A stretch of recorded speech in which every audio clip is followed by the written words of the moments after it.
Good afternoon, thank you for joining me and welcome to Camnet TV Midday News. I am Precious Mzea Sakaleji. The headlines. Former CHISHIMBA KAMBWILI'S workers plead not guilty to stealing 100.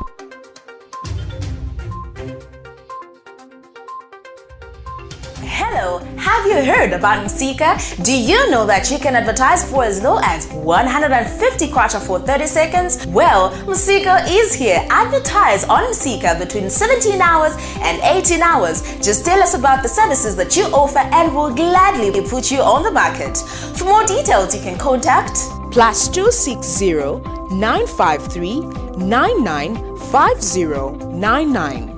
+260 962 444 726 or +260 971 177 467. Msika, allowing your business to grow. 2021 is finally here.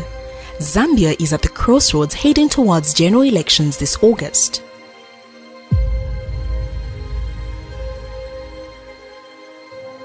In the world where fake news, biased reporting on national issues has become the order of the day, in a world where social media in most cases spills lies and exaggerated information, insightful coverage, Zambia needs one media. Living in a country where people are slowly promoting tribalism, hatred, bitterness and revenge, political temperature is heating up and people's hearts are perplexed.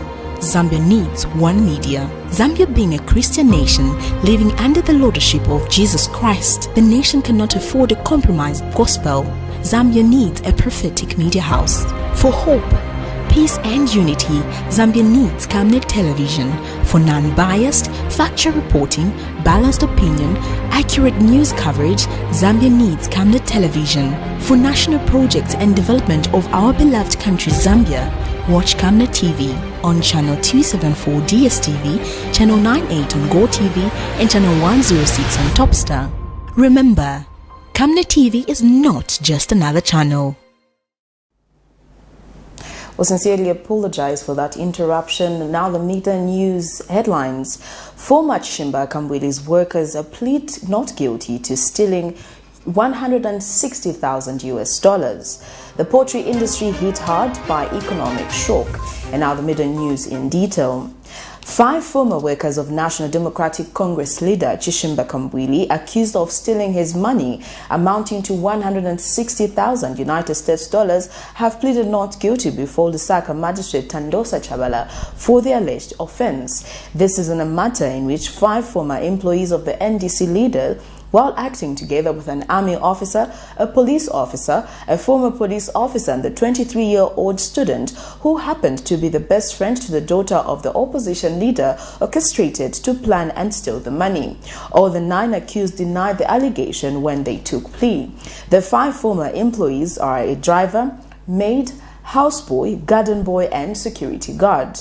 Earlier, when the matter was called, the state substituted the old charge sheet with the new one, which included 2 officers and 1 former police officer. A new twist involving the alleged theft of $160,000 United States dollars at the home of National Democratic Congress leader CHISHIMBA KAMBWILI has emerged, with now 2 police officers and 1 Zambia Army soldier being added to the offense.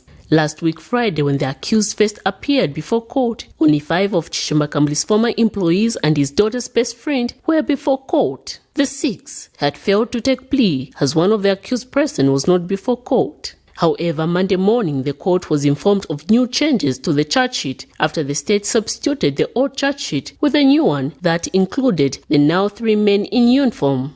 32-year-old Jacob Sinadabwe, a soldier, Ilan Kalunga, a police officer, and 52-year-old David Zimba, a former police officer, are the 3 men in uniform alleged to have been involved. 5 of Dr. KAMBWILI'S former employees include Rodney Ntanga, 47, a gardener, Esther Munyeka, 29, a maid, George Walia, 49, a driver, Milan Chemba, 35, a security guard, and Charles Kamutengo, a gardener. All the 9 accused persons, including the 23-year-old student Stacey Jones, denied the allegations before Magistrate Tandosa Chabala. KAMBWILI'S employees are facing a charge of theft by servant, while his daughter's friend and the 3 officers are charged with theft, Rodney Ntanga, Esther Munyeka, and Charles Kamtengo were granted bail in the sum of 5,000 kwacha cash with 2 working sureties from a reputable institution. The incident is alleged to have occurred during the festive season last year in December. According to sources, Chanda's plan was to get small amount of her father's money, but when the wrong company got wind of the issue of the money in a safe, they conspired to steal a large amount. The source further revealed that the driver Walia brought a small farm from the stolen money, while the cook is alleged to have brought a car and a house.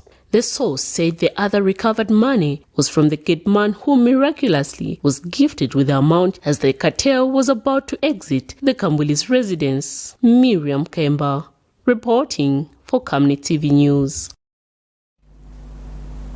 In other news, the government has warned that it will not compromise on its quest to evict illegal settlers in protected areas.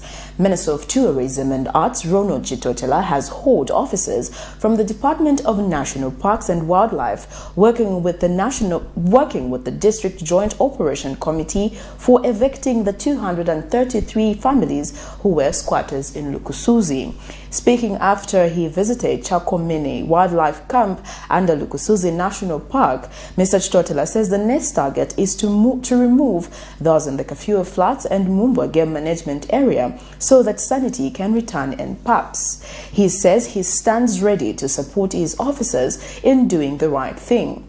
Mr. Chitotela said government values the role of wildlife police officers in conservation for tourism and national development. And Kasunge Lukusuzi project coordinator Lakson Mwenya said the government working with GIZ has managed the project very well.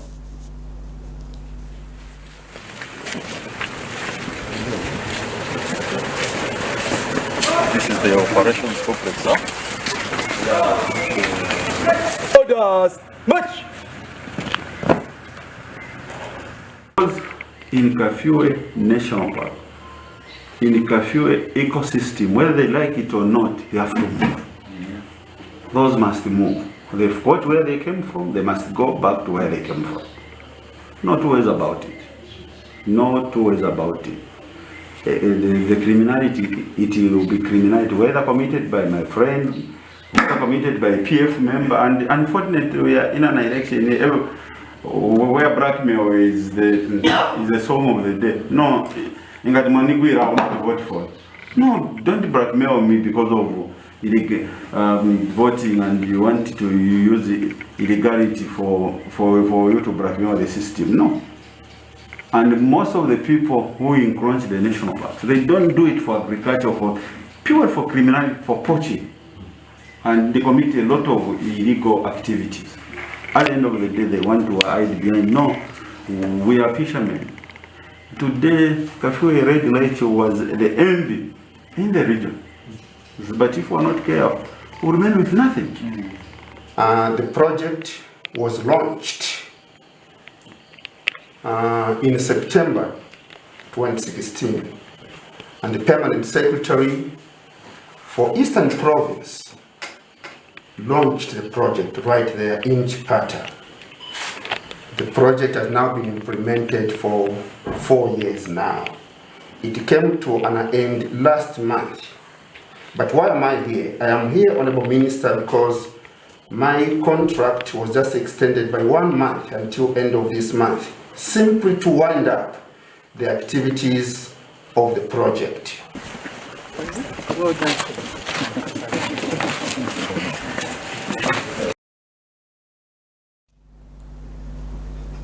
The Poultry Association of Zambia PLEAD says the high cost of fertilizer and other farming inputs in the country has negatively affected the poultry industry. In an interview with Camnet TV, Association Executive Director Dominic Chanda explains that poultry feed is currently fetching above 380 kwacha in most parts of the country and is expected to rise further. Despite this, Mr. Chanda says the cost of selling poultry produce has remained unattractive despite the high production cost. He has since urged all poultry farmers in the country to increase their production levels if they are to realize decent profit from the business. Poultry remains one of the most commonly available sources of proteins in the country, but the industry has not been spared by the effect of the depreciation of the local currency against other major currencies. With fertilizer currently fetching between 550 to 650 in the country, the production of crops such as maize and soybeans used in the production of poultry feed is expected to move to record high. This will result in the increase of poultry feed, a situation that has worried the Poultry Association of Zambia, considering that the local currency has continued to lose its battle against other major currencies. That devaluation of the currency is what has actually pushed the prices of imports, fertilizer to go up. Secondly, also it has also pushed the prices of seed itself. And ultimately, this is what is going to impact negatively, specifically price-wise, on the final output, which is key to this industry, which is the maize, and also the soybeans. Soybeans, we don't use it direct in the industry, but we depend on the crushers to supply us with the cake. But as soon as their input, which is the beans, is expensive because the production cost was very high, resulting from the high prices of fertilizer and chemicals, which are imported using the hard currency, this definitely may have impact specifically on the cake that we use in the industry. Association Executive Director Dominic Chanda also says the price at which poultry products are currently selling do not match with the cost of production. Chicken is competing with other protein products. It is competing with beef, competing with pork, competing with fish, competing with carpenter, and now we have the soya chunk, who are also fall under the protein content, including beans. So the consumer who is living on less than $1 has a say. And where the prices are, for example, in Lusaka, the farm gate price is ranging between 50 and 55 kwacha a chicken, and the retail price is the one that is ranging between 60 and 70 kwacha depending on the location. The reasons why the prices are like that is that, one, there is consumer resistance to increasing the prices, and this is what is actually making the prices not to move up, because the factors of economics, which is supply and demand, have actually come into play here. The association executive says the only way poultry business can be deemed profitable is if poultry farmers engage in large production, as opposed to small productions whose profit is minimal and does not match with the production period. When you look at the cost of producing a chicken in Lusaka, if we do the statistics, it ranges between 40 and 42 kwacha. And if you can manage to do that is an extremely good management, you should be able to hit roughly about, maybe say 40 kwacha per 50 kg. If your retail price is about, or farm gate price is 50, 55, you're still making that 10 kwacha profit. I know it's a 10 kwacha that is spanned over a period of about almost 2 months, because when you talk about a chicken growing for about 40 days or 35 to 40 days, you have 2 weeks of selling. You have roughly about almost 60 days. So if you do the bigger numbers, you can still make some good profits in the poultry industry. Equally with the eggs as well. The need to ensure that poultry production remains profitable for all Zambians is key to ensuring protein efficiency in most households whose income levels have remained low. Prudence Chota for Camnet TV News.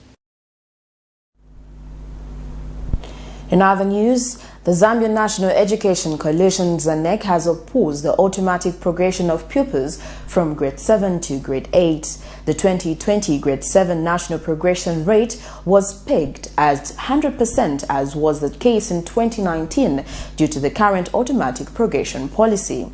This means that all the 403,444 candidates who sat the 2020 grade 7 composite examination will progress to grade 8. ZANEC Executive Director George Hamusungu says the automatic progression policy in its current state needs to be re-examined and changed.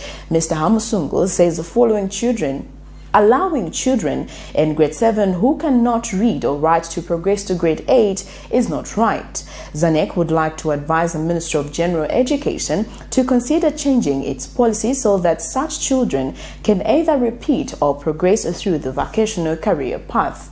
Meanwhile, Mr. Hamusunga is happy that the Ministry of General Education has given ample time to parents and guardians to prepare for their grade 8 and 10 children by setting the opening of schools on the 1st of March 2021.